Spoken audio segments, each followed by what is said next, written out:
així altra vegada amb el top setmanal de l'Squad. A veure qui és la campiona d'aquesta setmana. Tania ha visitat la Catedral de València i ens conta la seva experiència.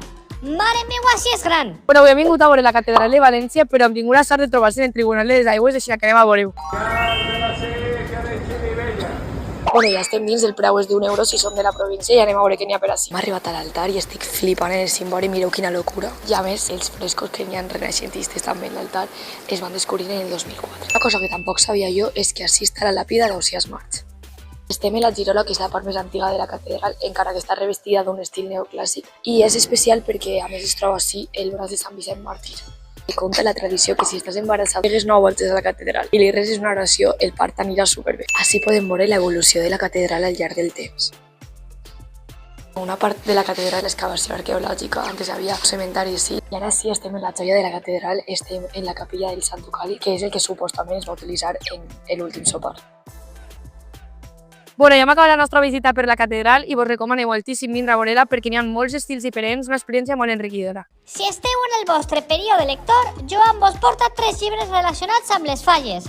Els coneixeu? Imagina't que arriben uns aliens a la Terra i tu, per a salvar la humanitat, es fas un tour per les falles. Interessant, veritat? Doncs això són 4 llibres per anar calfant per a aquestes festes. Aquesta premissa és la que dona forma a Planeta Indultat, l'últim llançament de Joan Carles Ventura amb Bromera. Una història formidable de ciència-ficció amb moltíssim d'humor i sàtira. Segur que has jugat a la Fallera Calavera, però sabies que existeix una novel·la del mític personatge valencià? I és que Enric Aguilar, creador del joc, va publicar el 2015 un llibre delirant i ple de sarcasme que et capficarà al món de la Fallera Calavera. Monumental, de Joan Canela i Jordi Colonques, crea tot un misteri al voltant de 4 desaparicions en falles que bé podrien ser assassinats. I finalment, el manuscrit de Carlos Galeana, una història que comença amb l'assassinat del Premi Nobel de Literatura a València just quan arranca la mascleta. I tu, quin llibre em recomanaries a mi? Que és època de gaudir, però també de llegir en valencià. Passem per la cuina per veure com Aitor ens fa una coca de llanda. Apunteu-vos la recepta. Benvinguts a la cuina de l'Squad! Ui, coca de llanda! Per a cuinar este dolç tan fàcil com tradicional dels pobles valencians necessitem un iogurt, 3 ous, una mesura d'oli, 2 mesures de sucre, 3 de farina, un sobre de llevat o impulsor i una taronja o llima per a ratllar. Comencem juntant 3 ous i amb un got de iogurt mesurem 2 de sucre per a mesclar-ho en una vareta. Ara sumem un iogurt natural, la mesura d'oli, ratllem la pell d'una llima o taronja i ho batem amb potència. Això ja valora molt bé. Per anar acabant, a banda mesclem les 3 mesures de farina amb el sobre d'impulsor o llevat, que anirem afegint a la nostra mescla mentre ho remenem. Vinga, va, que està ja! Fem ús d'un recipient per a forn que prèviament podem repassar amb mantega, oli o paper de forn per a que no se'ns apegue la coca. Precalfem el forn a 180 graus i deixem fer-se la coca durant 45 minuts. Anem a tastar-la. Està molt bona. I vosaltres com li dieu a esta coca? Quines són aquestes coses que fas però mai admets? Mònica ho té claríssim i no t'amagues, que sabem que tu també les fas. 5 coses que fem tots, però ningú, absolutament ningú, admet. La primera és parlar soles. No sabeu jo els monologazos que em pega. Soc la meva millor amiga. Em pega unes conversacions, inclús em ric a voltes de lo que dic. Soc una tia graciosíssima. Dir que vas a començar el gimnàs el dilluns comença. Sí.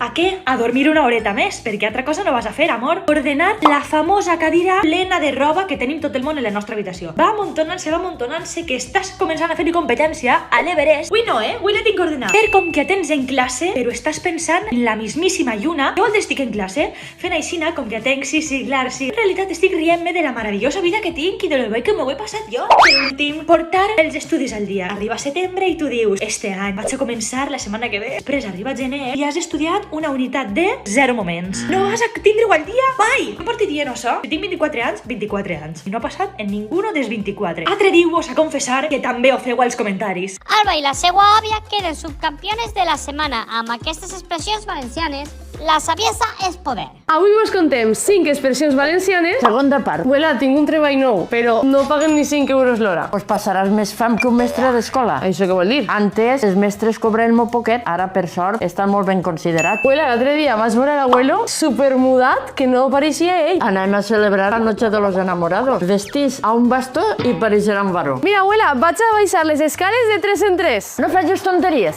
si no això s'acabarà com el Rosari de l'Aurora. Abuela, m'acabé d'aprendre un ball que podries ballar-lo hasta tu. No, manyo, no, jo no seria mai capaç de fer lo que tu fas. No digues mai, d'esta aigua no beuré per tèrbola que passe. Això vol dir que hem de dir mai que no farem una cosa perquè no mai se sap. Abuela, l'altre dia un amic meu, tu te pots creure que va donar 20 euros de propina a un restaurant? De propina, nugar els gossos en llagonisses. Deixeu les millors frases fetes a comentaris. I mos veiem el pròxim vídeo, si Déu vol.